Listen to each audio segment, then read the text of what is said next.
always ask ourselves with all of our decks, how do we either rally, overwhelm, or elusive, right? That's the kind of standard ways to make sure that you don't just lose the game to opponent putting units on the board.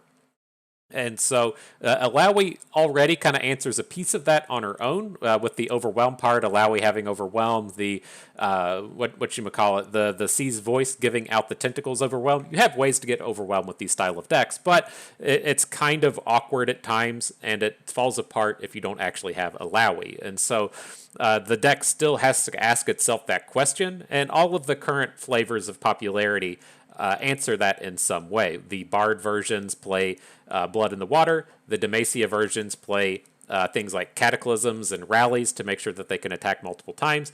And then the Ionian versions sometimes, not always, would play things like Ghost. But I think like in large part, though, that's the kind of like minor question that you're asking yourselves. I think your big question you're asking yourselves is just like Illaoi, right? Illaoi question mark, what's the answer, right? And so that basically comes down to what happens if I don't draw Illaoi, or what happens if I draw her and she just immediately gets killed. Can I still win those games? And that can be tough to pull off, right? The Demacia versions have a fairly big edge in that, and that either Lux or Jarvan are still strong enough to win the game on their own. And then the Bard version can kind of power through the late game with all of the additional chimes. And so they have answers to the questions of what happens if I don't draw my Illaoi, what happens if she immediately dies, and that's where the Ionian version just kind of fell off, right? The Ionia version has to draw Illaoi, but then it has the ways to protect her with things like Deny, Memory Cloak, Nopify, various barriers, Barrier Lifesteal, whatever. It can protect that Illaoi if they draw her. And so the thing with the Shurima version here and what we're playing here is it does some of the similar things in protecting the Illaoi like we did in the Ionia version, right? We're going to be coming out here playing Rite of Negation and Supercharge. To a lesser degree, we're playing Quicksands. But we can hopefully draw our Illaois with a little bit more consistency with the addition of Rite of Calling. And so we aren't taking the approach that you would see with Demacia or Bard, where we say, oh shit, I didn't draw Illaoi. What else can I do? We're saying, well, let's just actually up our chances of drawing her. Let's act like we're playing 5 copies in our deck instead of only playing 3, and that should give her the frequency of appearance that we need to really take advantage of her strength.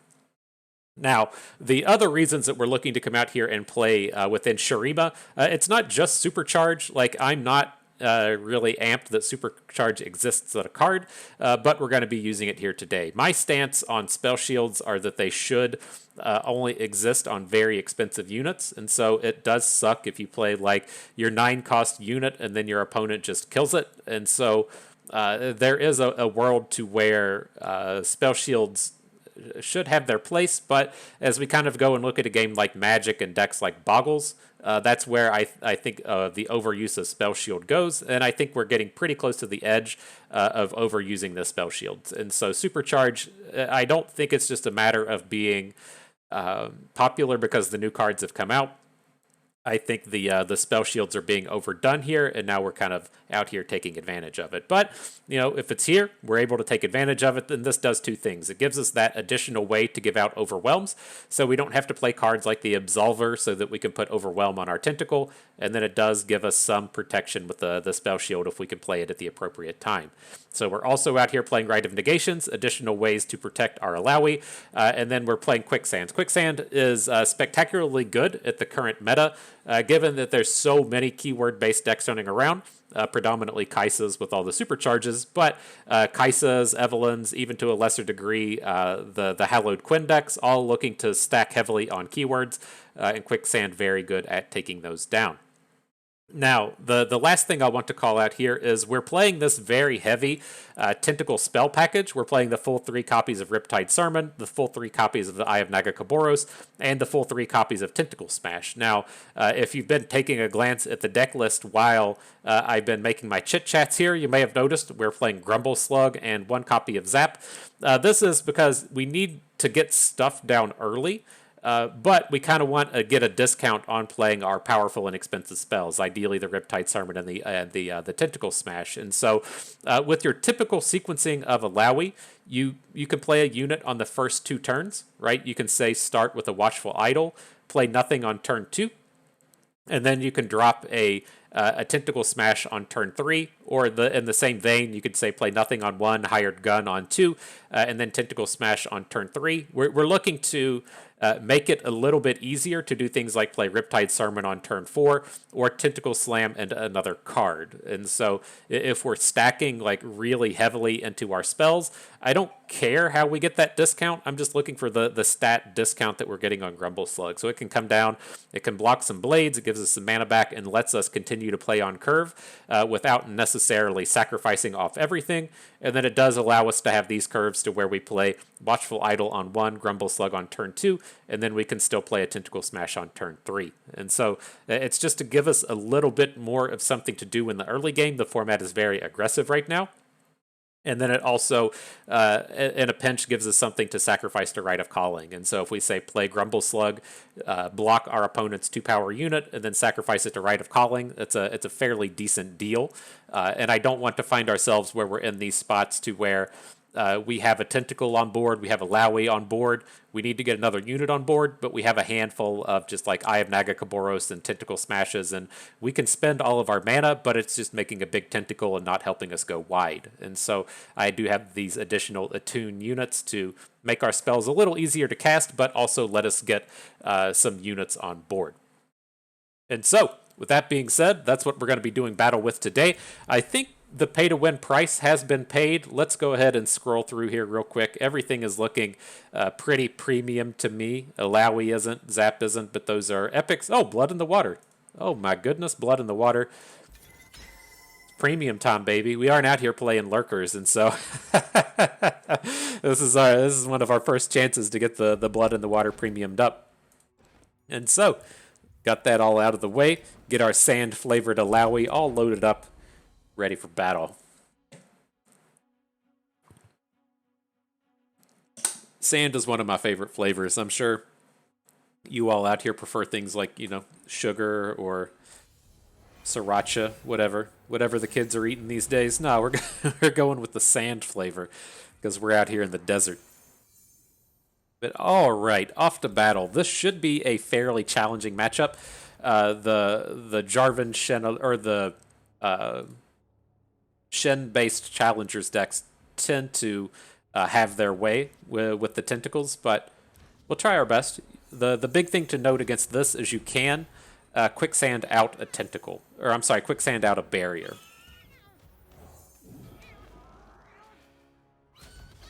All right, dude, no blocks. Get our tentacle on board.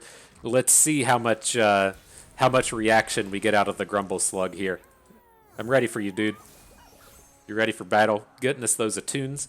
But hey, we can Tentacle Smash next turn if we want. I'll trade out anything here. I was going to say, if he's going to get this quick attack challenge next turn, let's go ahead and make these attacks now so we can offer up a trade. Oof. Oof.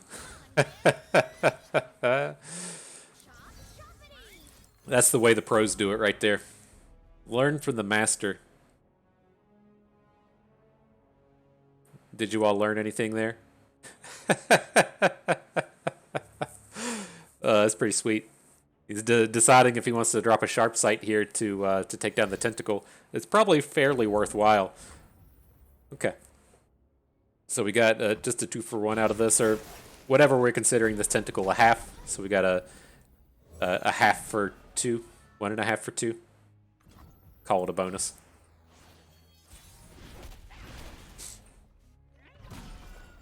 All right, so now, do we want to go and... Oh, never mind. I was going to say... I thought we had a Rite of Calling in our hand, but that was in the previous game. Or before we mulliganed.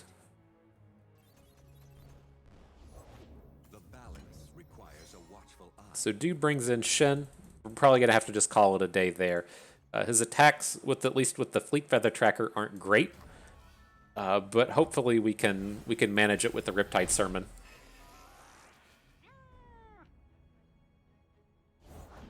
I don't even super care if we lose this tentacle now.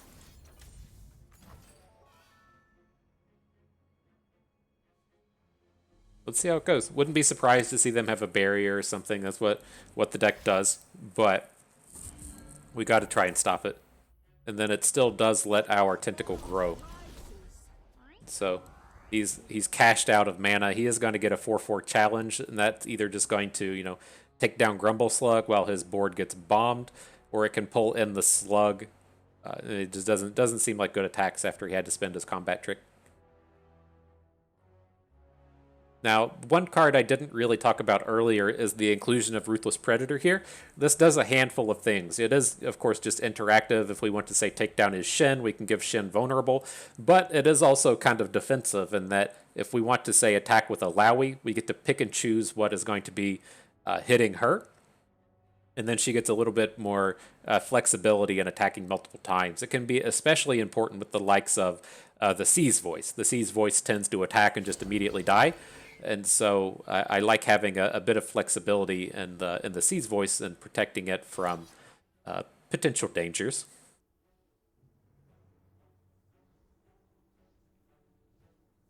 But with this attack, I'm going to look to go ahead and just block Shen. I want to be able to kill him with this second Riptide Sermon. And so if we put the damage on him, then we could potentially kill him next turn. So Grumbleslug, it's your turn. It's your time to shine, my dude.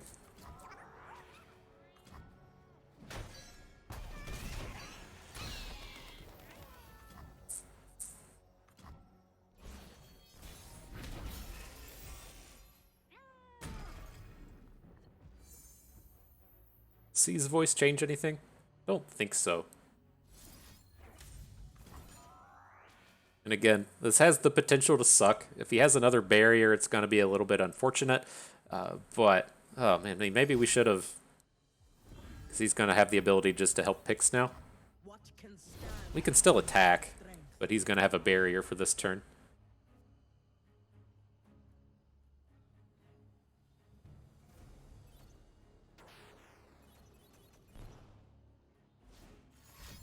Mm-hmm. It's going to have all the barriers for this turn.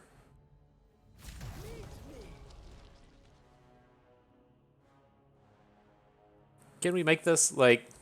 It's going to flip our Illaoi and she's kind of scary. I think this is probably fine. He's only down to 2 mana. And if he wants to, say, Twin Disciplines down Illaoi, he's going to have to do it with Lulu. And that seems fairly reasonable. My concern would just be a challenger next turn. I don't really care about what he's doing here. I guess he can have like the Shin boat and be double striking twice, and that's probably going to kill us, but I don't think I'm too worried about at least this board right here.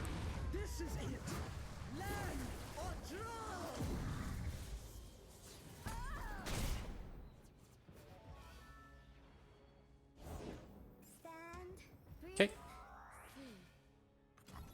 So yeah, Shenboat would be pretty scary. He gets to have like 1, 2, 3. He would essentially get to double strike his whole team. Probably lose to that. But no. Other than that, we might be okay. Quicksand was a nice addition. He is going to get 2 hooks this turn since he has the help picks in hand. Oh, he goes for the damage-based route. Okay. I definitely feel better with this. Quicksand was a pretty powerful draw for this.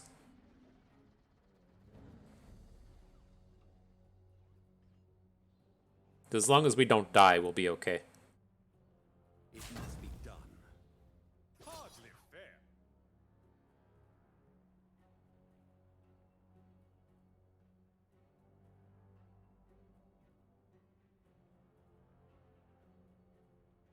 So with the way that this looks, it says we're only taking 17. Is that really it?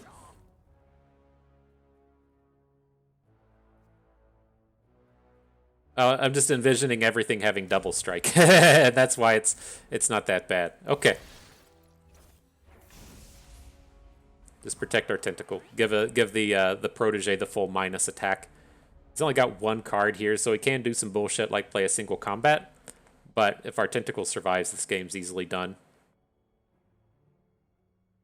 Might even be able to win with Illaoi next turn. I mean, opponent's at 1, right? We might be able to win even if the Tentacle gets killed. But otherwise, there's no way here for him to get an additional 3 damage. Right? Twin Disciplines only gives +2 attack now. The Demacia tricks all give like +2/+2. So I think we're safe.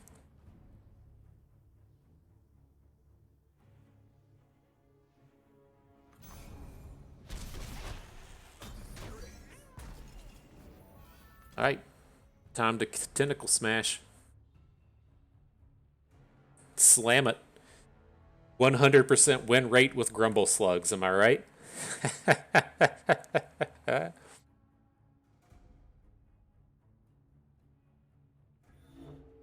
Did we get a disconnect? Did Take OU stop get upset? Want want. I'm sorry, dude. I didn't mean to ruin your day. Okay, he's back. Is he taking a shit and having a bad time? Oh, more Ruthless Predators.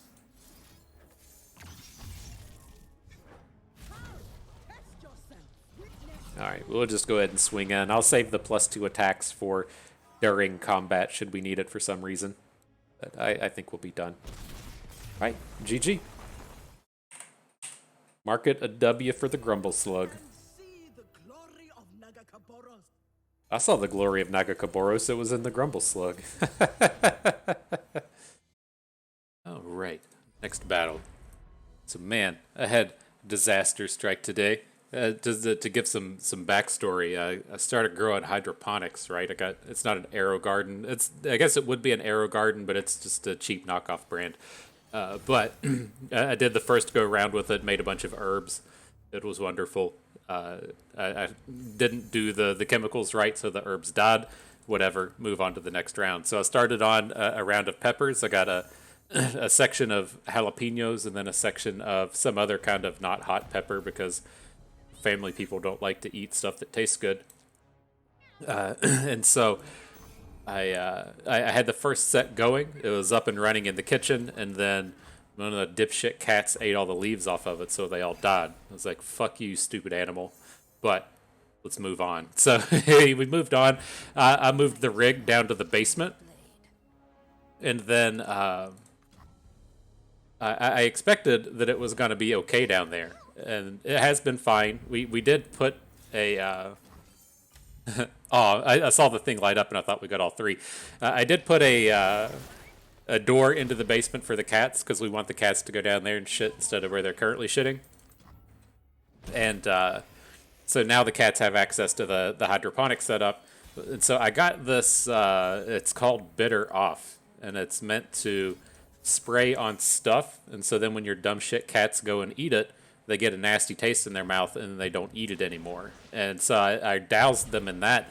You can tell it works because like the overspray, if you're standing too close to that shit, it like just comes and hits you in your face and then you're kind of like, oh yeah, I'm definitely getting flavors now. And so it's definitely on there. And one of the dipshits still ate like half of one of the plants. They didn't eat the whole thing.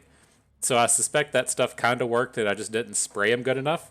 But I'm hoping it survives. Like, I had just pruned it, and then he went and ate a big chunk of it.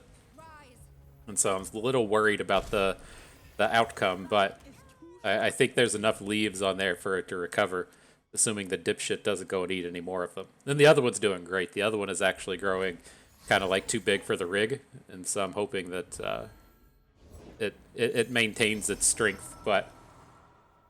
little fucker. I know which one it was. It was that little black one that I show in the videos. He's a dumb shit. But you love them, don't you? You get them kitties. They're little sweethearts sometimes. Still stupid. Stupid cat. All right, so... back to the action here. How are we going to get out of this? I was looking to make a Ruthless Predator play. You get double bonuses out of the Ruthless Predator in terms of stats if we hit the tentacle and then let Illaoi grow. The downside here is if he has a Mystic Shot or something, we're about to get hosed, but we probably just have to accept our tentacle is going to die anyways. So I think I'm okay with that. I do want to come in and try and take down a Aphelios, and then we'll use the Illaoi to try and pull that off. Can maybe make a quicksand play to save the tentacle. I don't feel like I'm excited about that. See what they do. It's like I kind of want to save the quicksand for the winding light turn, so we don't just get aced.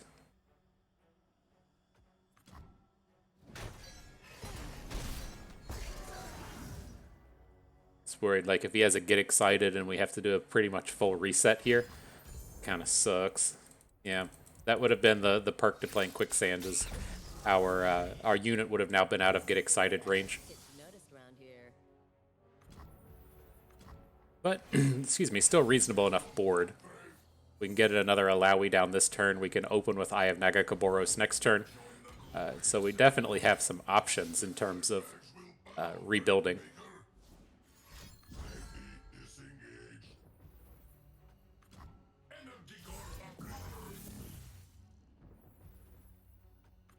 Does he ever not attack?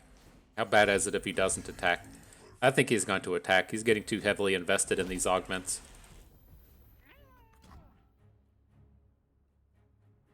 I don't know. Maybe we passed with too much mana.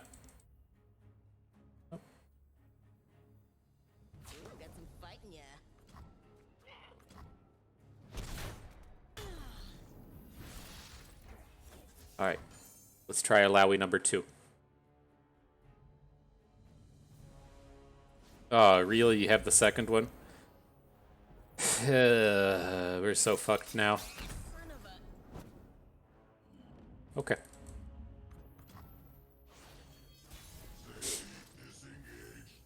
Quicksand, not what we're looking for here.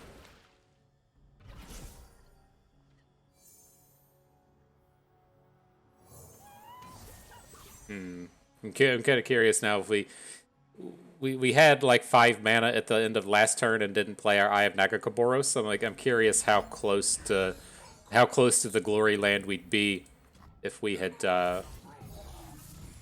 had access to Riptide Sermon this turn. It'd be looking pretty strong.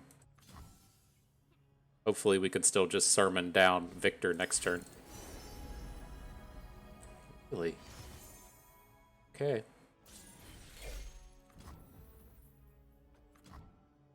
Just I don't know what else to say about this game. It's just okay. I guess.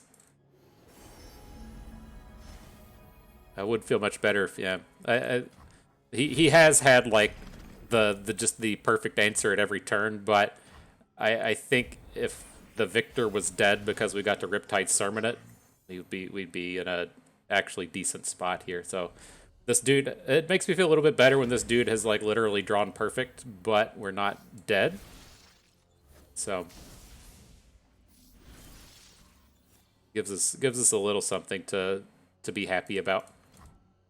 We'll fall to 2. He's just gonna be like herder. It's a Mystic Shot. Like that's the way this game's going. But we'll see if we can't work our way around it.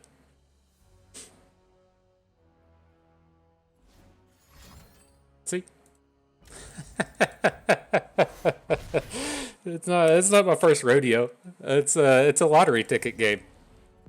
You just don't know. I still don't know the answer to the lottery ticket when you just play against someone that actually has it all. Should they purchase a lottery ticket because their day has just been going so well, or should they avoid them because they wasted all of their luck on a children's card game? So I don't know the answer to that one. I do buy lottery tickets on occasion. It's an interesting thing, you know, the expected value of purchasing a Powerball ticket is like never positive. But there's 2 things that I think about making with that $2 investment in a Powerball ticket is number one, the effect it has on your life to win at Powerball is just like so. There's nothing else measurable in terms of like how positively different your life can change in the face of winning $100 million. And so it's like, even though the expected value isn't there, that like that time when you actually do spike is such a life changing event that I feel like it might be worth it. But then the next thing is, if you stop to consider how much money you spend on something and then how much value you get back out of it, and so the kind of hourly rate of entertainment that you can get out of stuff. So let's say for like Legends of Runeterra, you spend $20 a month on skins, or you spend $20 every 2 months on an event pass, and then you play it for 30 hours a month. That's a pretty good return on your money in terms of hourly rate of your money. And so you can say, well, I spend $12 a month on Netflix, but I spend 30 hours a month watching Netflix, and it's almost, it's like 33 cents an hour or something. It's a pretty good value. Whereas if you look at, say, like going and watching the new Black Panther movie in the theater, you might be out like $18 for 2 hours. And so it's like a $9 an hour rate for your money. And so where this is going is just sitting around thinking about all the sweet shit you're going to buy when you hit that $100 million. You typically get an hour or two of value out of that. And so it's technically a bigger value than watching Black Panther, given that the initial investment is so low for an hour or two of thinking about the good times that you're about to hit. All right. Back to the action. Lotteries aside, let's see what we can do against old Zillion here. This is another one that strikes me as odd. We did get to play against Zerath Zillion in our previous video, and it just felt to me like the whole time, why aren't you just playing Zillion only? But we did just go like literally murder mode on his on his Zerath plays with our growing not tentacles with that, but the Viego things, whatever they're called. So maybe it was a bit of a different story. See, this is what I typically expect them to do, is make the big chains of time bombs out of that dum-dum. So it just seems like, why wouldn't you want to focus on that as opposed to adding in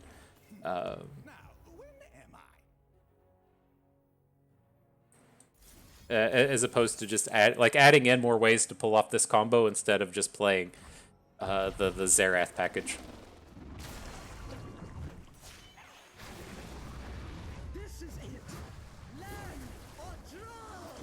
All right, Naga Kaboros before us. Rip. Easy. Easy. But I don't know. I think the thing to take the takeaway from that deck, even though I haven't played it, is I feel like you have to find something to immediately do with that manifest a landmark, and Time Bomb is probably the best thing since it just draws a card and does something essentially immediately. But you're really looking towards that, or either Roiling Sands, which puts the vulnerable thing onto the board so that you can Roiling Sands almost immediately, or at least have your landmark go away almost immediately. So it's like a decent fallback as opposed to just hitting Time Bombs every time. What is this? Jin Aphelios. Okay. Not entirely certain what we're getting ourselves into here.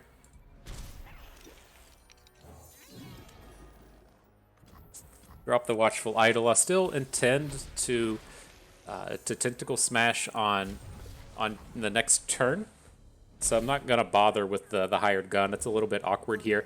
We could look for the next turn to just play the hired gun, banks this 2 or 3 mana, and then follow up with Riptide Sermons. That's the biggest high valued play we're gonna get out of this.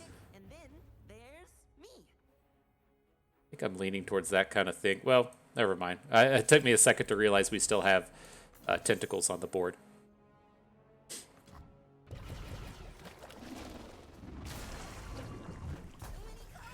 It's our time.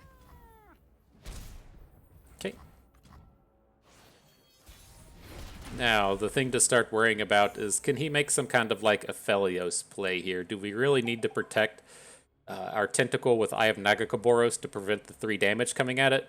I'm going to say, like, probably not. We have, I don't know, 8, 10, 12 Tentacle power in hand. And so I'm not ultra worried about our unit falling. I think this is fine. And this is the kind of hand that shows why I wanted to start adding those attune units to the deck. I want to get something on board, but it needs to give me kind of like a discount so that I can get these other cards up and running.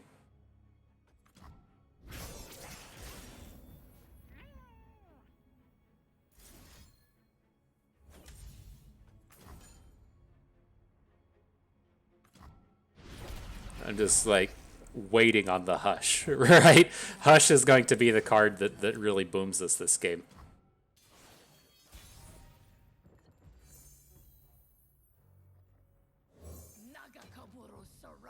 How close are we to lethal, and or should we be supercharging this turn? Huh. Like like Hush is my big worry. I could see supercharging this turn. Well, he's just discarding his hand now. How much do we even care about this? He seems to care a lot. I kinda care a little about losing the Sea's Voice.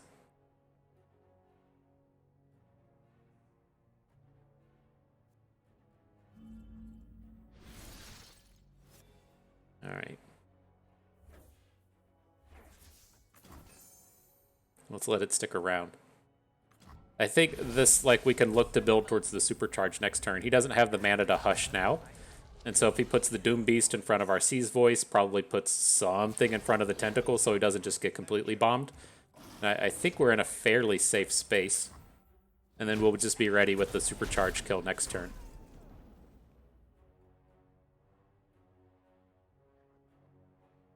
I guess there is a world where he, like, Winding Lights us this turn. That sounds kind of shitty. But otherwise, I think it's okay. Her flowers bring the moonlight with them.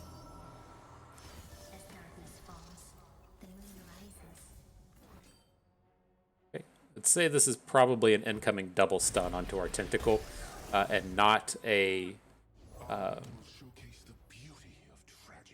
not a, what do you call it, 3 damage.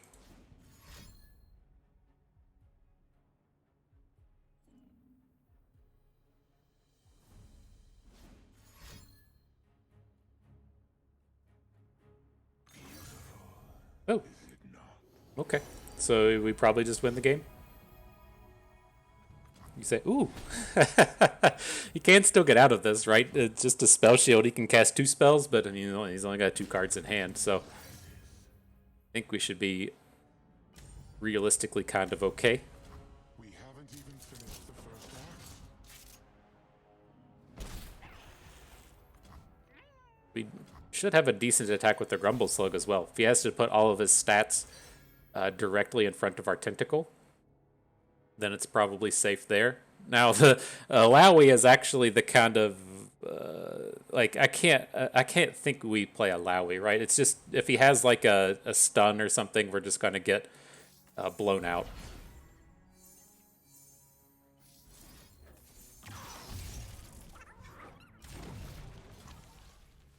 Okay, GG. But right, there's only like a limited amount of interactivity that they have, and if they play Stars Fall, whatever that double stun 5-cost thing is, it's a bit of a problem. I know he was playing Jen instead of playing Bard, but whenever I've looked to play, say, like Bard Targon with Aphelios or Bard Targon with Diana, I think we made a Bard Diana video, because the idea being is Bard is actually quite good with the Winding Light. And you're really just kind of like stretching for what you can find as a means to interact with your opponent, and so you would play the chime thing, whatever the chime stun is called, but then you're also seriously considering playing the stun 2 units for 5 mana card, just as something to do.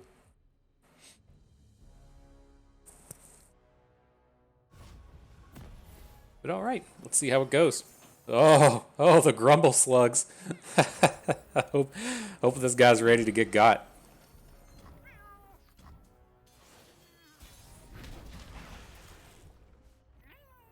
Let's get it in there. I don't think we want to open. If he plays the 1/3, we can still attack into it with our slug. Oof. Get bopped, dude.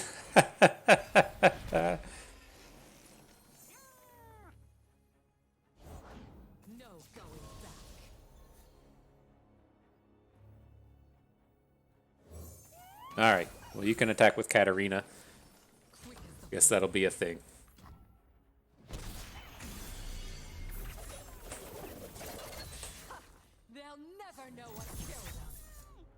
It's a little unfortunate. I was hoping to get a Riptide Sermon next turn, but if we're not going to have any targets, it's kind of sucky. Guess we'll get over it. I guess. That's what happens. He plays Yasuo, then we just get to kill him with Riptide Sermon. That seems pretty decent.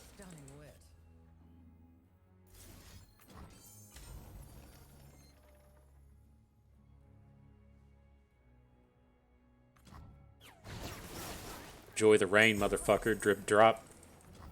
Here we go. More attunes? So many attunes. I bet this guy quits the game after we win this. He says, fuck these new players hanging out in the lands of platinum. Just not even surviving the Grumbleslug. Oh, this is gonna be so good. I mean, I assume we're probably gonna... He has too many cards. We're gonna get, like, Concussive Palmed next turn. But... A lot of potential for awesome here. That's lame. That's lame, dude. Alright, so yeah, we're presenting the lethal. It's probably not gonna happen. Oh, the Eye of Nagakoboros. Doesn't help us with our Concussive Palm problem.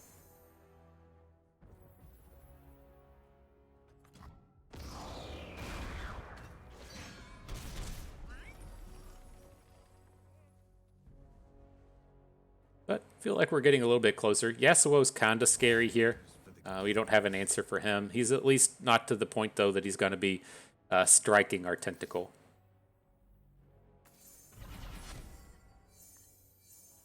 Okay, that was a very good collection of cards to pick up. The way to actually kill Yasuo along with the Rite of Negation.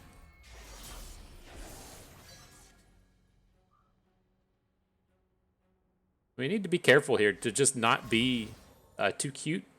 You know, we do have opportunity to just come out here and outright win the game with our dudes. And so we could look to just play our 2/2/3s and then kill him with Ruthless Predators and stuff. Don't miss the forest for the trees here.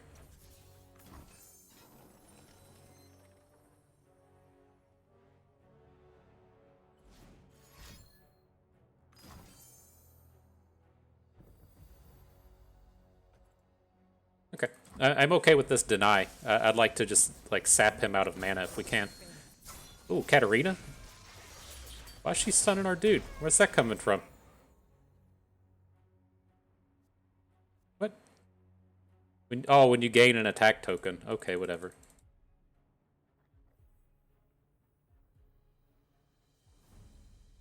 Get bloody, get paid.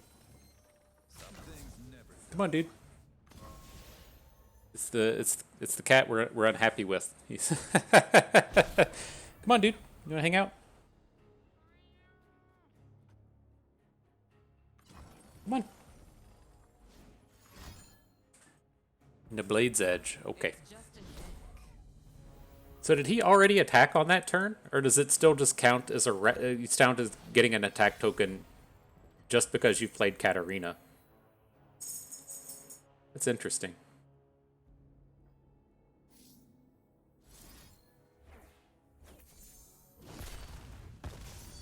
Time to make some coin.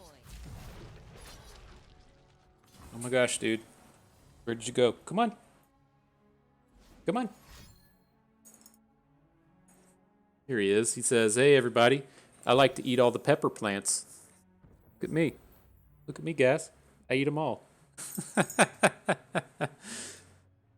All right.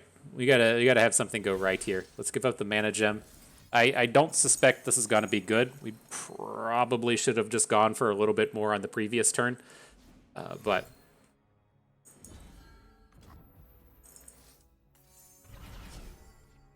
let's see how this plays out.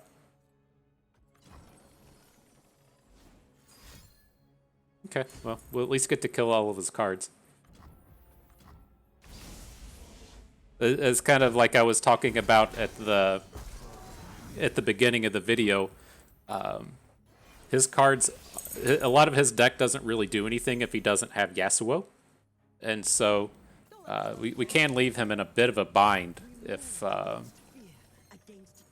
he doesn't have Yasuo making all of his stuns not dog shit.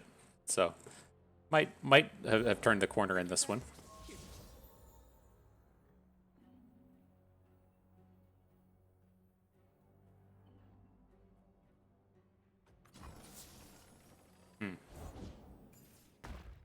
Now just a stun thing. Okay, so we're safe to Tentacle Smash now.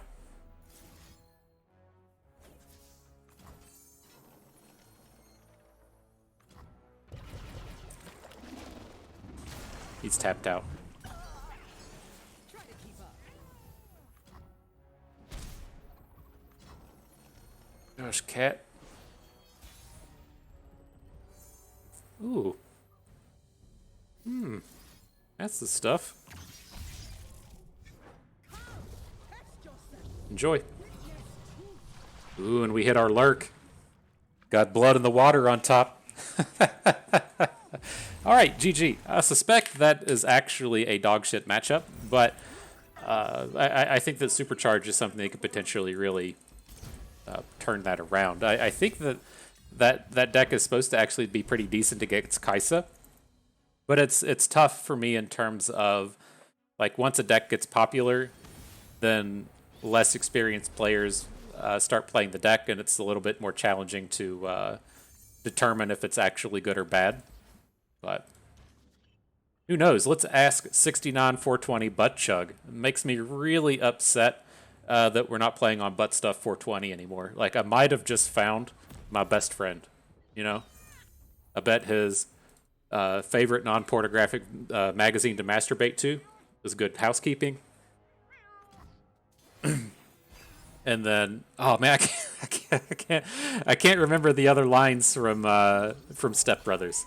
That's the only one that comes to me when they realize that they're gonna be best friends and they're sitting there asking their favorite things back and forth. That's the only one I can ever remember is my favorite non-pornographic magazine to masturbate to, Good Housekeeping. John Stamos has one in there, but I can't remember what it is.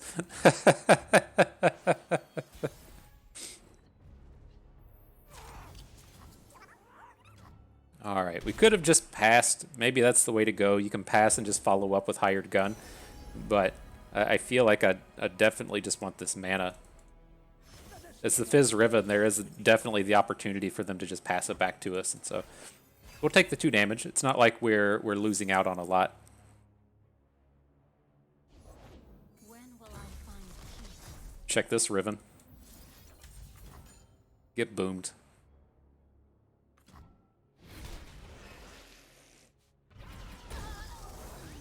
$69,420 Butt Chug. I love it. I love it.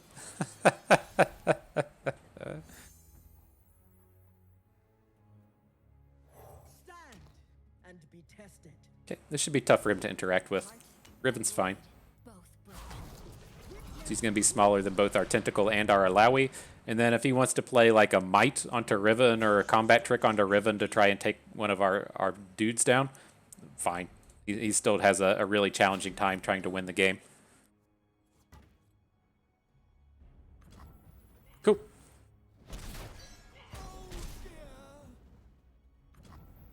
Well, good kitty.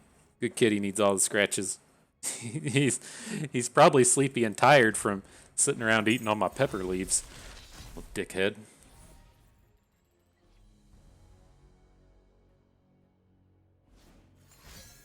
All right, what do we got going on here? We have the Rite of Negation should we need it. This attack shouldn't be super scary unless he drops a Papercraft Dragon. But I mean, it doesn't look like the path he's trying to take. I am reforged. All right, dude. Time to go away. Papercraft, he's got 1 mana left, so he could potentially drop the what do you called?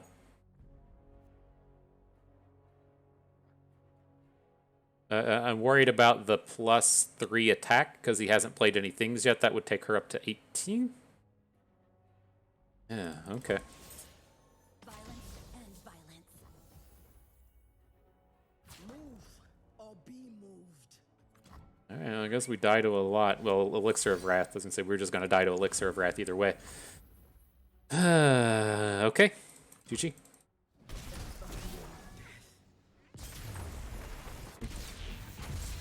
That's one of the decks we're big fans of playing. I guess we can't hate on it too hard when it hits, but that's one of those spots to where it's like if you have a quicksand, it's like LOL GG. I'm trying to think of how that sequence, if there was a way we could have gone back and just gotten that Riven into combat. Might have been able to do something on those terms, but not entirely certain. It would have just involved not playing Illaoi. I think we played Illaoi, then he played Riven that game.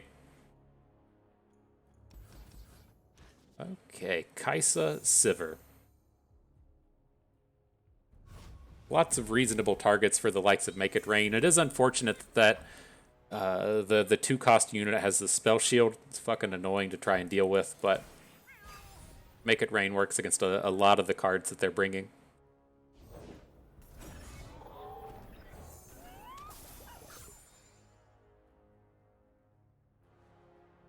I'm just gonna go ahead and drop it.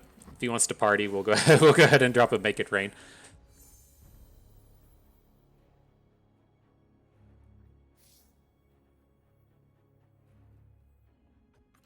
Let's see what happens. Good chance they just pass it right back to us. I think that's okay. We're losing it on 2 mana, which feels like quite a bit.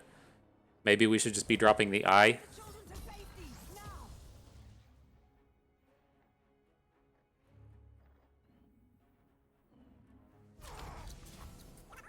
Let's see what happens. Hey, I'm right here! Okay.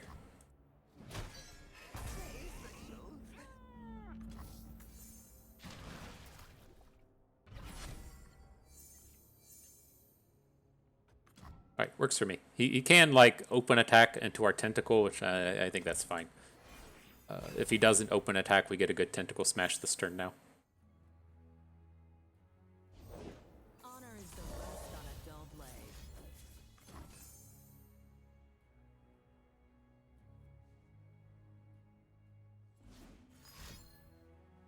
Yep.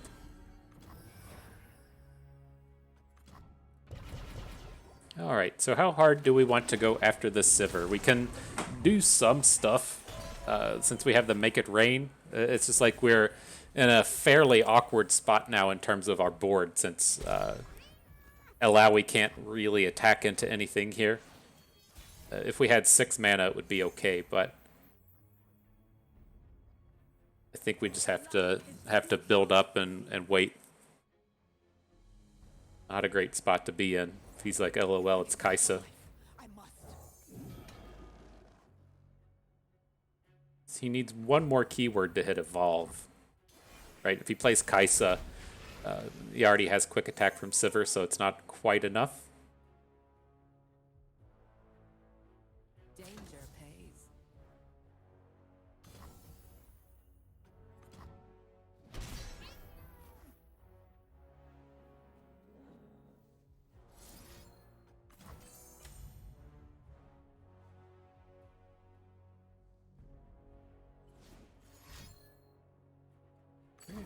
Oh, Concerted strike. I was like, wow, he's really gonna go for this.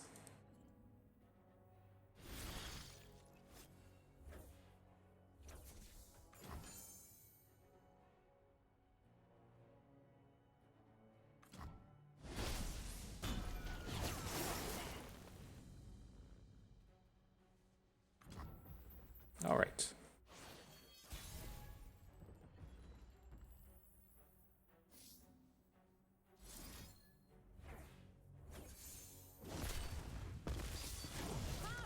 Test yourself. She's not gonna get some kind of weird flip here, is she? Okay, she needs to see 12 damage. Not quite enough from the Belvetheldi Elder. Stand for this.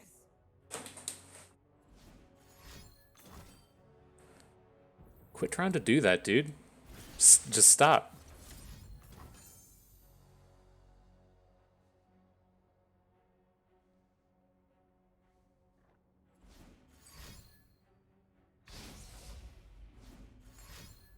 Wow. Okay. Nice collection of cards. GG. Okay, just get out of that one. Let's make our way onto that final battle. Jesus. Lingering is not. That's the power of the Demacia, though. That's why you see a lot of Illaoi Demacia and not so much Illaoi Shurima. The power level and the interactivity coming out of those cards is just so super high. But they don't get Grumbleslug, and so I mean, take it how you want. I'm just saying they don't have access to Grumbleslug in those decks. All right, so reasonable mulligan until we hit Blood in the Water. At least with hands like this, we can go 1 with the Watchful Idol, 2 with the Slug, 3 for the Smash. Now that he plays a 1 health unit, I think I'm going to hold off on the Idol, play the Grumbleslug next turn, and then try and make it rain. Doesn't let us play a Tentacle Smash on turn 3, but it's a little bit better at taking down his width. A little further. Bingo. Let's see, he never blocks here. Forgetting is death to an immortal.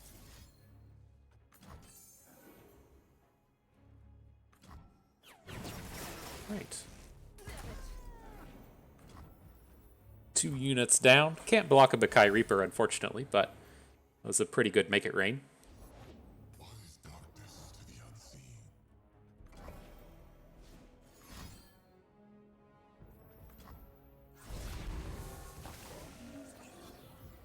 Need a little bit better interactivity here. I think we'll take 4 this round. You got a lot riding on this zap. You're gonna have to hit good. Or Riptide Sermon. I think I'm just a little more interested in zap. You can't block these Bakai Reapers, but it's letting us build up into a strong set next round. And picking up Quicksand does let us interact with the Reapers. The seasons don't fear them, and so gives us some options.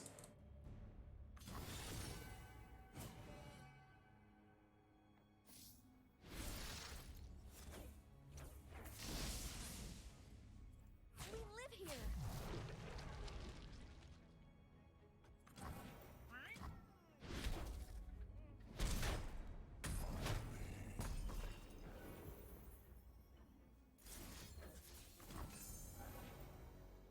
All right, well, we've gotten built up. We can get Illaoi down next turn if we want to. We would have to Rite of Calling right now, though. We don't have to do it right now, but we would prefer to just lose out on this Watchful Idol. So I think that's where we're going to take this. Let's kill an ally. Go and pick up Illaoi. And he's going to be really incentivized to block. He probably doesn't do it, right? Blocking's not how this guy's going to win the game, but let's give him some incentive to. Move against fear, against doubt.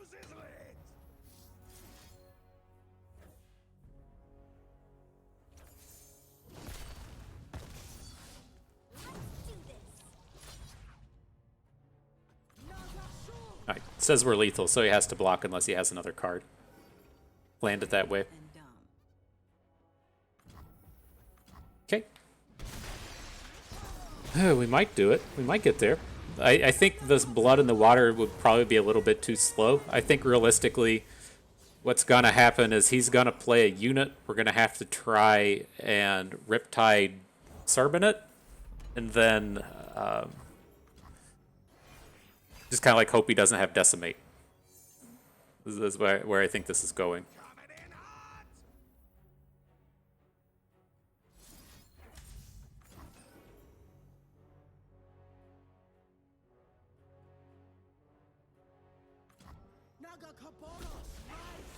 Naga Kaboros rises. Reporting in.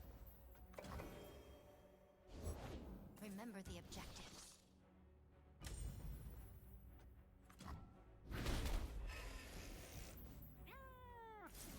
Okay. Let's go ahead and get this information. Figure out how we have to block. Excellent. We're good.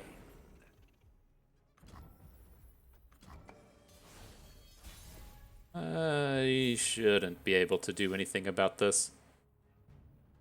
I'm going to say from 4, that's a bit of a reach. And all right, so yeah, not a bad collection of games, not bad. And so we can pull this up and talk about it a little bit more. And so I think there's a few things going on with it. I think the deck itself is fine, right? This Illaoi shell is strong enough on its own that it doesn't really matter what you pair it in with. You can be successful with it. But there's two different takes from it beyond that, right? The first take being, how do we feel about this as a ladder climber? In which case, you should probably just play Demacia, right? I would think the Demacia version of this is probably just the strongest. You can pick your flavor of Jarvan or Lux, or if you need to be cheaper, you can do that. Whatever. I think that's probably the way to go about it. But the place where this starts to get interesting is if we're playing best of 3, right? If we're playing Gauntlet and we want to play something like Scouts, then we have to move away from this, right? Or if we're wanting to say play, I'm trying to think like the Shurima other pairings, right? It's like depending on the lineup you're looking to bring, you may or may be like doubling up on factions, right? If you bring Scouts, you're in Demacia Bilgewater, so you can't bring Demacia based Illaoi. Or if you're playing Bard somewhere else, you can't play Bard Illaoi. Or if you're, there's like ways that these things come together to where you can't play all the exact decks that you want. And so if you are, say, playing Jarvan Poppy Bard and then wanting to bring an Illaoi deck, is this better than playing Ionia? Probably. And then is it better than playing Demacia? Probably not. But if your lineup is Jarvan Poppy Bard and then Scouts, and then you want to bring Illaoi, you can circle into places like this. And it wasn't miserable, right? It wasn't terrible. There were places where it didn't feel great. I feel like we got high rolled on a couple of those spots. We misplayed in some of those spots, but it's certainly a powerful thing going on here. And at the end of the day, I was really fucking happy with Grumbleslug's. And so, say what you want about this stuff. I think that we did come across some of those games as to where we have like a Tentacle Smash, 2 Eye of Nagakaboros, and 2 Riptide Sermons in our hand, and we just have to spend stuff. We have to get stuff on board, or we need to get a dude on board that isn't a Tentacle, right? And it fills in a lot of those gaps while still being good against all of the aggro matchups that are really popular now, and then also being good at just kind of like preserving some mana, right? The typical downside to Grumbleslug is going to be, you spent 2 mana on a 5 power unit with no upside. The upside of playing Grumbleslug is you spend 1 mana on 5 stats, but you have to be able to spend that mana somehow. Otherwise, it doesn't really count. And so this deck is pretty good at spending that mana, and then it also curves pretty nicely with that mana in terms of having the Make It Rains and having the Tentacle Smashes still work reasonably well. You can still play that 1 mana, 2 mana, 3 mana curve, where your 3 mana play is Tentacle Smash if you get that point of attune. And so it's interesting. I think it fits in here nicely. It's something to think about, as we circle back to some of the Demacia-based decks, and even it may have a place inside of like a Illaoi Lux or something. It's a reasonable unit that I was pretty happy with here today, and it fixes some of those bad matchups. And so I think that should cover it. Is this the best ladder option? Probably not. Is this a potential best of 3 option? Most certainly. Is Grumbleslug okay? I was happy with it. And is this like a card or two away from like usurping the Demacia variants or the Bard variants? Maybe. You know, Shurima is still kind of a new faction getting new things, but it may, you know, see a card or two in the future, so it's worth remembering in those terms. And then, of course, the Illaoi stack with Rite of Calling is interesting as well. And so lots of interesting things, interesting concepts. I'm glad we got this video together today. I had fun with it, and I hope you had fun with it too. And so that is going to do it for us today. Hope everyone enjoyed the video. You learned how to eat the sand-flavored ice cream. Maybe learned a thing or two along the way and had a good time watching. This is Bust, and we thank you for being here.